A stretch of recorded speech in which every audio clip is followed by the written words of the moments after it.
All right. It's been a while. Cliche thing to say, I know. Hey beautiful people, this is Sarah and welcome back to my channel. On today's video I decided to hop on a super interesting tag, originally created by the Norse Witch. Now I'm going to leave her video down below so you can go ahead and watch that. And I forgot to tell you what the tag is called. Anyway, yeah, the tag is called Fail Tales, and it's basically about things that we witches, witchcraft practitioners suck at in witchcraft. And the reason why I decided to do this one is because I strongly agree with Benta, I believe is her name, the Norse Witch, because she was saying in her video that everyone always talks about, you know, things that we are good at.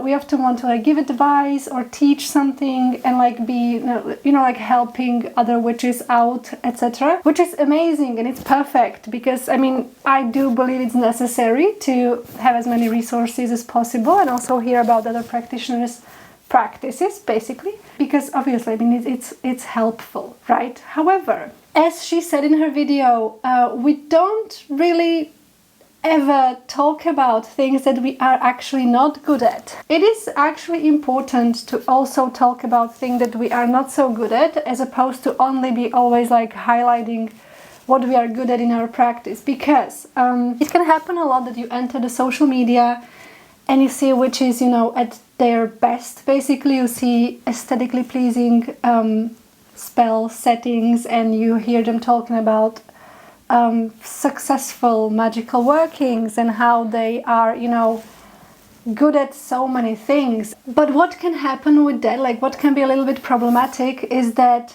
sometimes we as individual practitioners can slip into this thought that maybe we are not good enough because we only see all the good stuff on the internet. And no one is really talking about like, hey, I actually am really not good at like this particular thing. And it happened to me personally. Like I thought regarding things I'm really not good at in witchcraft, I thought that I was like the only one, which is crazy. You are never the only one. Like whatever you are thinking about that you are the only one, you are probably not. You are most definitely not. But it can feel like it. And when I first saw this tag, I was like, wow, I mean, so far I saw 2 videos only. I haven't really had a chance to watch more of them, but I definitely will. But when I was watching them, I was like, whoa, yeah, I mean, it feels so good to see that other people, other practitioners are just people, you know, just humans who are also not like experts on everything. And especially regarding witchcraft, which is such a huge umbrella that encompasses so many things. Like it is nearly impossible to just be good at everything within witchcraft, right? Like let's be realistic. So I feel like an emo teenager, like an emo teenage boy right now doing this all the time. But yeah, just a quick side note, like a rambly side note, because it wouldn't be me if I wouldn't do that. I'm currently wearing this huge oversized hoodie / jacket, I don't know what it is, that I took from my partner because the temperature slightly dropped, which means that the summer person in me is 1, freezing, and 2, struggling with like, how can I say this? Look, I thought that the temperatures were gonna drop and we were gonna like have a little break from like the brutal heat that we were in, and I was like, okay, I'm ready for that. It's gonna be good. But not only did the temperatures dropped, I literally can feel like the shift, like the summer just ended. It's dead, right? And it's autumn outside, and my mental health is like, yeah, no, I wasn't ready for it, no. So anyway, and the second side note, because again, it would be me if I wouldn't rumble a little bit. Does my hair look red on camera? Because to me it does. And it's not red in real life. It's like brutally pink, like I never know how to pronounce that. It's I'm gonna just leave it on the screen. It's that shade of pink.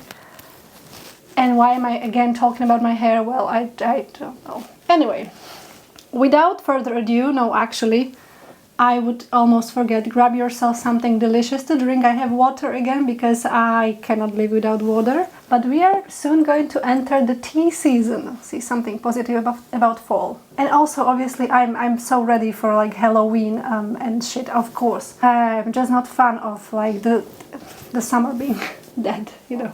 Anyway, make yourself comfortable and let's get into the video. Let's talk about stuff that I'm really not good at in witchcraft. This is gonna be fun.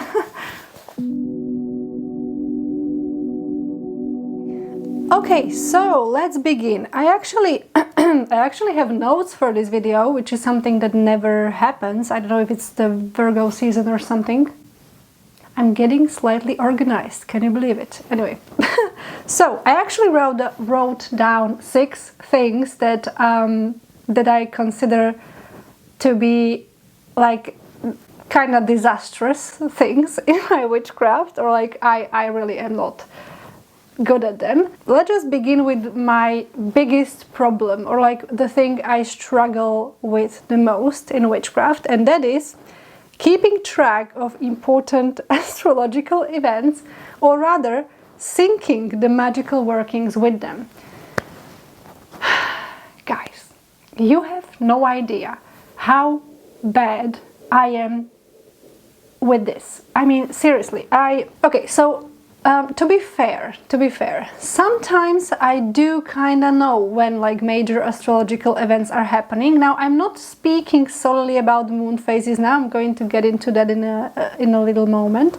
I'm speaking things like, for example, in August we had the Lionsgate portal on 8th of August, and I really wanted to do a magical working on that day, because I really wanted to align the energy of the Lionsgate portal with the spell I had planned, and guess what? I did not do that spell on the day of Lionsgate portal English. I did not. Why? Because my brain just decided that no, too much pressure. It's like the big important date, the big important, you know, event, so you cannot put that much pressure on yourself. Yeah, I'm that person, I'm that witch. When I do magical workings, I usually tend to do them just randomly at this point, because I realize that if I really strive to do them on certain dates, I usually end up not doing them at all, because, as I said, my brain sees that as like a thing that I have to do, and then I don't do it because I don't like doing things that I have to do. Yeah, please tell me I'm not alone. Yeah, so I really struggle with that. And when it comes to moon phases, for example, now this is something that I do track very well, actually, because new moon is one of my favorite witchy things, if you will, like, if I can call it that. It's my favorite moon phase. It's my favorite like time of the month, spiritually speaking, because I just love that energy of like the new beginnings, like the new, you know, it's the new breath, it's that new opportunity to enhance, you know, everything, and it's the opportunity to like cleanse everything and come back to myself. Like, I love new moons and I sleep so well. And why I'm saying that? Because on the other side of the spectrum we have the full moon, and the full moons are something that I came to really dislike in my years of like practicing witchcraft and being a little bit more in tune with the moon. Why? Because well, first of all, I can't sleep, and I'm not even joking. Like, I know it's a cliche. It's a cliche, I know that. But I can't sleep. There is always, it's not even like the night of the full moon, like when the moon is like 100% full. It's usually that period, like 1 or 2 days before the full moon and 1 or 2 days after. During this period, I struggle sleeping. I just can't. I can't. I am just not tired at all. I can't sleep, and it's quite awful when you have to wake up early the next day. I'm not a fan of it at all. That would be the one thing. And the other thing is that, yeah, here it comes. I'm extremely emotional person. And full moon, again, a cliche, I know, but full moon just intensifies everything that's going on in me. And it's not fun. No. I need the opposite of it. This is why I love new moons, because it's like this chill time, you know. I mean, it's never really a chill time in my life, but it's like chill time I'm thinking, how do you say it in English? Dentro de lo que se puede. I don't know. I'm gonna leave it on the screen. So yeah, so the full moon is like not that. Now, why am I speaking about that? Because sometimes, you know, I really, again, also wanted to do like a ritual on like full moon or new moon. But again, my mind just goes, like, why can't you just do it sometime else? Like when you feel like it, for example. And it's horrible, I know, because it has to do with discipline as well. But then again, I think that discipline and like spirituality, I don't know if they should really go hand in hand. This is a little bit unpopular opinion, because like I am a huge fan of discipline. Actually, I'm a dancer, I'm a dance teacher, and I am quite disciplined with like that, with like the movement, trainings, you know, dancing, workouts, stretching. Yeah, no, I sometimes fall out of stretching, but never mind. The thing is, I really am a fan of discipline, and I really promote the discipline when it comes to that. But when it comes to spirituality, it's like, I don't know if forcing myself to like do a ritual or a working on a certain day is actually like effective, because like I would, sure, I could like bring my body to do it, but I would be like resistant towards it and like hating it inside of me, and it's kind of not the point. I don't know. It's just my unpopular opinion. Oh my gosh, I would almost forget. Here comes my disclaimer. Anything I say in this video or in any other of my videos is purely my opinion, my personal experience, my personal practice, and I in no way am trying to tell anyone what to do or how to do it. Okay, now with all that being said, yeah, I'm just gonna say it as it is. I'm really bad at syncing my workings with these important astrological things, events, and sometimes it's because I kind of forget, not the moon phases, but the other things, like other planets doing stuff, and sometimes it is simply because my brain will just not. Yeah, so there would be that. Now let me proceed with point number 2, which is long-term magical workings. Yeah. Okay, I actually have a little like example. Sorry. I actually have like a little example, a little story time, if you will. So, you know, I'm not very, I don't want to say I'm not a very patient person, because I can be very patient in some situations, you know, in some cases. However, my magical practice is not one of them. And what do I mean by that? There is this one spell I really wanted to do once. It was a few months ago, and it was supposed to be done. Well, here comes the first problem. It was supposed to be done on the night of new moon. Now I did that. I actually did that. I don't know how I managed, but I brought myself to do it on the night of new moon. And then the spell was supposed to be like, you know, working and like gaining energy as the moon was waxing. And then I was supposed to like finish the spell, so like actually do something on the night of full moon. Yeah, so I did the thing on the new moon. I let it, you know, energize, but I kind of missed the full moon. So what did I do? I did not finish it, because it made no sense to do it after full moon. It wouldn't be right. So I basically just let it go the entire new moon cycle again till the next full moon. And I believe it wasn't even the next full moon I finished it. I believe it was the one after that. So basically the working that was supposed to last just like a few days basically lasted like 3 months, because I was unable to just like finish it. Yeah, so I do struggle with that. Like if the spell or the working isn't like I do it tonight and it's gonna be done tonight, or like, okay, if it's a candle spell and if it has to like finish, I don't know, the next day or the day after that, because like the candle needs to like burn all the way down, like fine. even though I struggle with that as well, because I don't really like the idea of just like, you know, you do the working, you put the energy into it and everything, and then you put the candle out when you're going to sleep or whatever. And I'm not the fan of coming the next day and just lighting the candle, like, okay, just burn.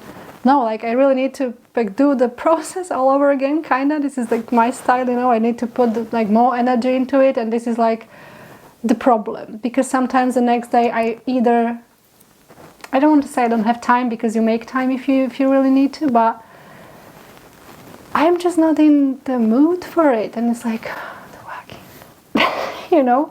So yeah, I do really struggle with long-term workings. It's not my strong at all. With that being said, let's proceed with the struggle number 3, which is dream work. Okay, I actually have the video on the dream interpretation. I'm going to leave it up here. You can go ahead and watch it afterwards. But I'm going to say something. I am really bad at, well, one, lucid dreaming. I tried. I haven't tried as hard as I maybe should have, but I tried and it did not work at all.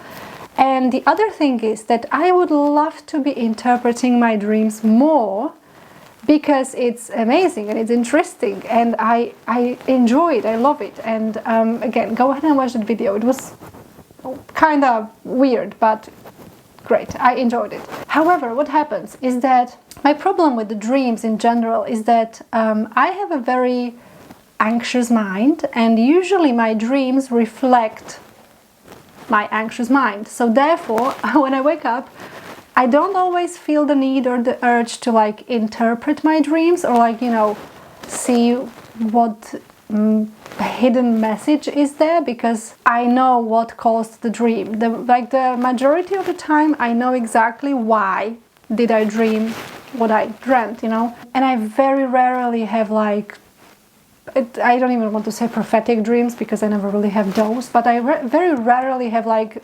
random weird dreams that need interpretation, and I would love to have them, because it's fun. It's like, whoa, okay, like spirits communicating with you in dreams. It would be cool, but no, it's just my anxious mind doing the thing, you know. So yeah, I always admire people who are like, you know, interpreting their dreams on like a daily basis, and having like a dream journal and lucid dreaming and astral projecting in their sleep. Like, so cool. I would love to. Maybe one day. I don't know. It would be cool. Okay, the point number 4. Spell remains disposal. Oh my god. Okay, guys. I have a serious questions for every witchcraft practitioner. How do you dispose of your spell remains exactly? Because I remember when, like, look. I practice witchcraft for a couple of years now, actually. It's been a while, okay? And I remember in the beginning of my witchcraft journey, I would be like watching the videos and like reading about how the hell should I dispose of the spell remains. And you know those videos like you should like bury it in the garden. Well, I don't have a garden, and I don't have a place where I could like bury my spell remains. Like, excuse me, I'm a city witch. What do I do? And I shit you not, I literally have 2 spell remains still in my apartment till today. These were 2 extremely important spells for me, and I just keep the remains because I am afraid to get rid of them, because I feel like I can't. I don't know. And it's becoming a problem, because I did those spells like years ago, and I keep those remains because I got attached to them. Anyway. So basically this is always my problem. Like I never know exactly if the you know, like, okay, let's say it's a candle spell, so the candle burned all the way down, but sometimes there are like more things in there. Like I did spells that were not just the candle spell, there were like other things in it, and then like, okay, the candle burned, but the other things did not, because I don't usually perform like very wild fire magic. I'm scared as hell of fire, so yeah, I barely burn candles actually. I'm really scared of fire. Okay, and also again, I live in an apartment, so it makes me more scared of fire, because yeah, I'm kind of extremely cautious with fire, and that means not even doing fire magic. till that extent, yeah. So I had these remains, and it was not just the candle wax, it was like more things, and I'm like, do I just like throw it away, like to the trash? But it's like, it didn't feel right, you know, like sometimes it's like, okay, yeah, it does, when it's like a banishing or something, like a, you know, like a cleansing spell, like, yeah, you just like throw it away. But what if it's not a cleansing spell? What if it's something different? What if it's something that is supposed to attract something? It's like, I can't just like put it to the trash. So yeah, I still feel like an idiot in this regard, in this topic. I still, like, if a new practitioner came to me and asked me like, hey, what do you do with the spell remains? I would be like, I don't know. I still haven't figured it out completely, and I hold on to some of the remains. So let me know down below, how do you expose? How do you get rid of your spell remains? Do you really just like trash it? Do you bury it in your garden? Are you that witch? Let me know! Okay, the point number 5. We are almost by the end of the video. So the point number 5 is imposter syndrome / doubts when performing lower magic spells. Okay, so as I said, I'm not good at syncing my workings with like huge astrological events, and therefore I tend to do magic like more randomly, and therefore it's very not ceremonial, right? I forgot to say, I believe I am not a ceremonial magician. I could probably not be, because I'm perfectionist as hell, and it wouldn't be good for my mental health, right? So I do low magic, and sometimes when I do something random, or not random, but spontaneous rather, that's the better word, yeah. When I do something spontaneous and small, sometimes I doubt myself. Sometimes I'm literally like, will this work? Was this like magical enough? And it always does, or like the majority of times. And then I'm usually like surprised, like, oh, it worked. And I'm like, of course it worked. Like I did that for that purpose. But it's almost like I'm like surprised, like, oh, that little random spontaneous witchy thing I did actually worked. And I shouldn't be thinking that, you know. And then comes this imposter syndrome that is like, am I really a witch when I'm not doing like these huge ceremonial rituals and things, when I don't do something like on the altar? Because sometimes I do magic not on my altar, but like elsewhere. And yeah, sometimes I kind of like doubt myself, like, is this even witchcraft? You know? Yeah, this is sometimes a thought in my head, and this shouldn't be happening, because it is, because I even feel the results and I know what I'm doing, right, and why I'm doing that. But there's just this like, little voice in my head, like, is this really a spell if you are not being all, you know, fancy about it? But it is. It's just that, yeah, that voice in your head. So annoying. Okay, the point number 6, and I actually realized I forgot to write one down, so there are actually going to be 7 points, because I really want to mention something else that's driving me nuts. Okay, so the point number 6 is energy sensing and psychic abilities. As I probably mentioned a few times on the channel before, I'm really not a psychic. I'm really not, and I will not say I am just for the sake of like being cool or whatever. The only times I could actually sense energy was when I was in places where the energy was incredibly heavy and creepy and terrible and horrible, which happened a few times, especially in one place I lived for a very brief time, and it was awful, because if I could sense that, imagine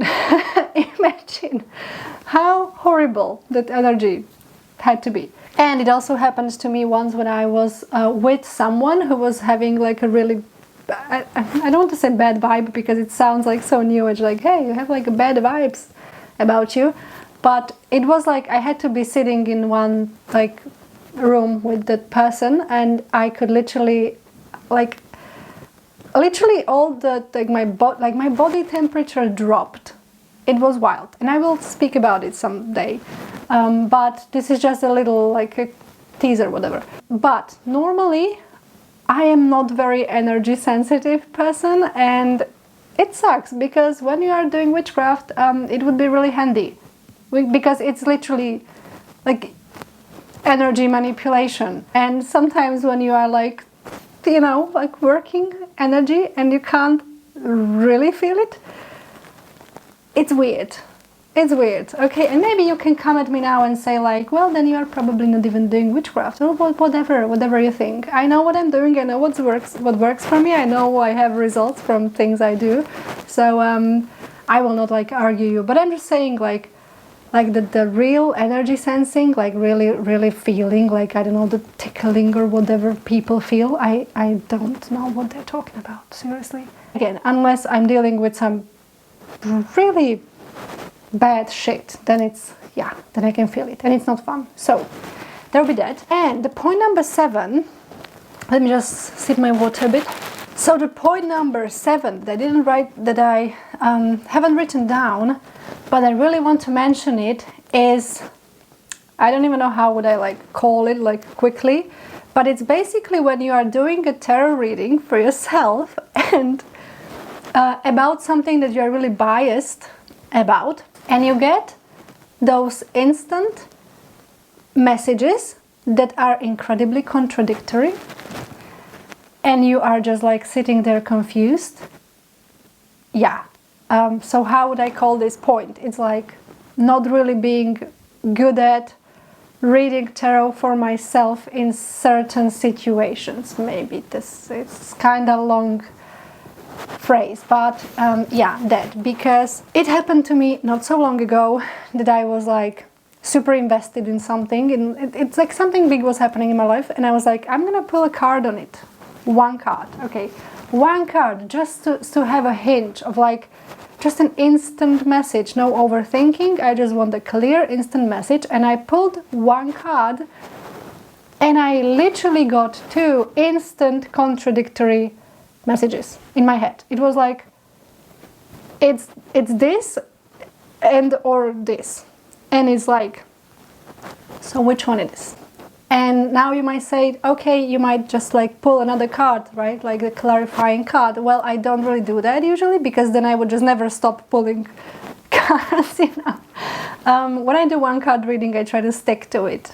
And sometimes I pull like an oracle card or something, but I don't really want to be, you know, like pulling more and more and more cards, because then it usually just becomes more muddy in my experience. It never gets to, you know, it never... The clarifying card almost never clarifies the situation in my experience for some bloody reason. Like, again, it just makes me more confused, and it's fine, because tarot is supposed to make you ask more questions and like reflect and dive into things, as opposed to just give you a quick answer. I don't believe tarot is really good at giving you quick, straightforward answers. But yeah, as I said, sometimes, you know, one card reading can help you to like point you in some direction, but sometimes when you are when I am, sorry, speaking about myself, sometimes when I'm like really biased in a situation and I get this kind of a message, it's like, okay, I guess I will just continue living my life and I will just see. So yeah, but it can be annoying. It can be annoying, because sometimes you're like, okay, I'm a witch. I'm just gonna pull one card and I'm gonna see what my intuition is telling me. And your intuition is like, yeah, no, you're just gonna be wondering until time passes, you know. So there is that. Okay, so these would be the 7 things I think I really suck at in witchcraft. Obviously, there are more things that I'm probably bad at, but then again, you have to also think about that within witchcraft there are so many things, so many branches, so many activities, so many, you know, like topics, and I don't really do like all of them, you know, so I can't really speak about something I don't do or I have never done before, for example, if I'm like good or not good at it, you know. So I just mentioned the things that I chose from the things that I actually do within my witchcraft, that I actually think I suck at, kinda. So yeah, just want to say that. I think that will be it for the video. So this would be the 7 points, the 7 things I suck at in witchcraft. I hope you enjoyed this video. Let me know down below again, how do you dispose of your spells? Please help me out. and let me know any of your thoughts. Let me know what you suck at in your witchcraft, or if you have a channel or an Instagram account or whatever, you can just make this video as well, and you know, like put a hashtag so we can all see that and be like, yeah, me too, yeah, I get you, yeah. And so maybe we can feel a little less shitty about ourselves, because it's normal, you know, struggling with things is so normal. Like, everyone struggles with things in literally everything, and even in witchcraft. So yeah, that would be like the message I wanted to end this video with, and I am just like rambling again. So if you like this video, please leave it a like, it would make me really happy. If you want to hang out with me a little longer, I invite you to watch other videos available on my channel. More videos are also coming, so please subscribe, it would also make me really happy. The channel is slowly growing, and it's actually so emotional for me, because I would never think I would have actual people watching this video. Okay, this sounds weird, but yeah, you know, when you open something like the channel or something, and like you're like, no one watches this anyway, so now someone is like watching this, so thank you for watching. And yeah, okay, so now I'm gonna go, okay, I promise. I'm just gonna finish my water and stay kind, and I'm going to see you in the next video. Bye bye.